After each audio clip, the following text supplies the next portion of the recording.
Audio is an important part of video production, and Premiere Pro has a full suite of audio production tools. I want to give you a sense of what those tools can do for you, plus talk about the importance of audio in this lesson. So go to Working Files, go down to Projects, and then open up 1701 Audio Editing. Before we dive into the audio production tools here in Premiere Pro, just consider the importance of audio. For example, of course, an interview. So the serve really starts with the top. I mean, clearly, you need the sound for that. You also need natural sound. Now, your viewers don't expect to hear natural sound. They're not going to be listening for natural sound, but if it isn't there, then that would cause them to have a double take. So you want to give them the natural sound. You want that natural sound to be present. Consider the natural sound for this next shot. Now, this is stock footage from Digital Juice, and when you buy stock footage, frequently it has no audio. So I added audio to this because I thought if we're going to edit with this, we really should have audio associated with it. And so I built that into the clips that I provided in the working files. This next shot is the same thing. It was silent when we got it from Digital Juice, and I added some sound to it. Nothing overdone, just to add a little bit of wind noise and some birds off in the distance. Now we have some time-lapse shots from Digital Juice as well.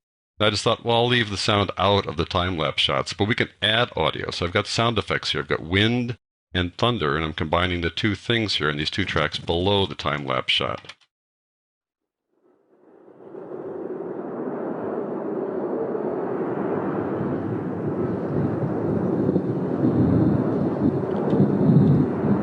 And you can see how we have keyframes down here to bring the wind up gradually, bring the thunder up gradually, and mix them together here on these two audio tracks.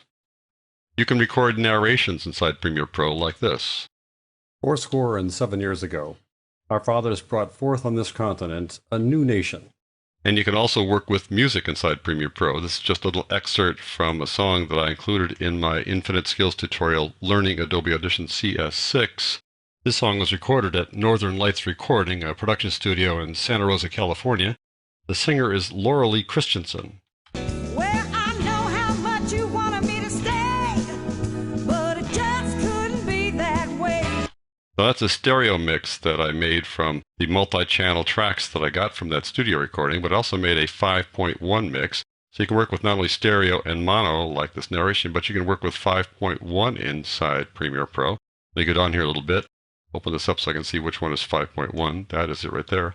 I'll create a new sequence with that, just dragging it down to the new sequence icon. And this is a 5.1 sequence. If you scroll down here, you see that the master output is 5.1. And if you open up this audio track a bit so you can see it all, you'll see it has 6 tracks there. And if I double click on the clip to view it up in the source monitor, you'll see there are 6 tracks there. And you can control the volume levels of all 6 tracks.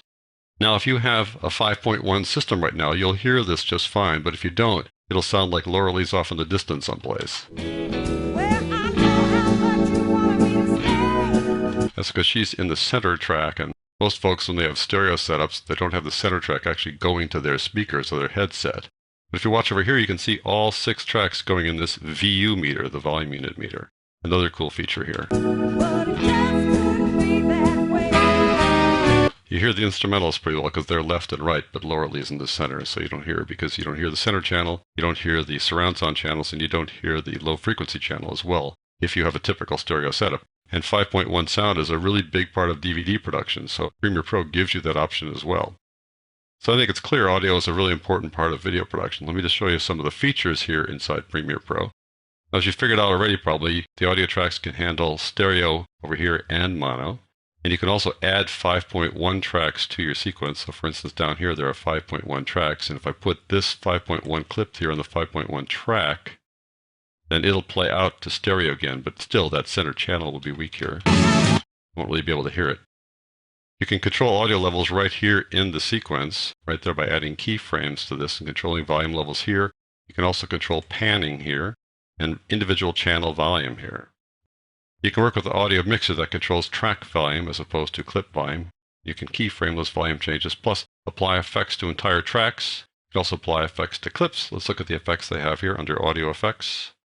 So there are a whole bunch of audio effects that can affect the way your audio sounds. Let's say we can add some reverb to give it some presence. So I've got this Gettysburg Address here. Go to Effect Controls. I've already got reverb on there. Let's listen to what that sounds like. 4 and 7 years ago. Our fathers brought forth on this continent. There you go. So for most video producers, Premiere Pro can handle all of their audio production needs. In the rest of the lessons in this chapter and in several upcoming chapters, I'm going to discuss the details of the audio production tools in Premiere Pro. If at the conclusion of that you think you want to work with more tools that go beyond what's available in Premiere Pro, then you might want to consider using Adobe Audition. And I've done a full course on Adobe Audition for Infinite Skills called Learning Adobe Audition CS6. In any event, in the lessons in this chapter and several other upcoming chapters, we're going to discuss audio editing in Premiere Pro.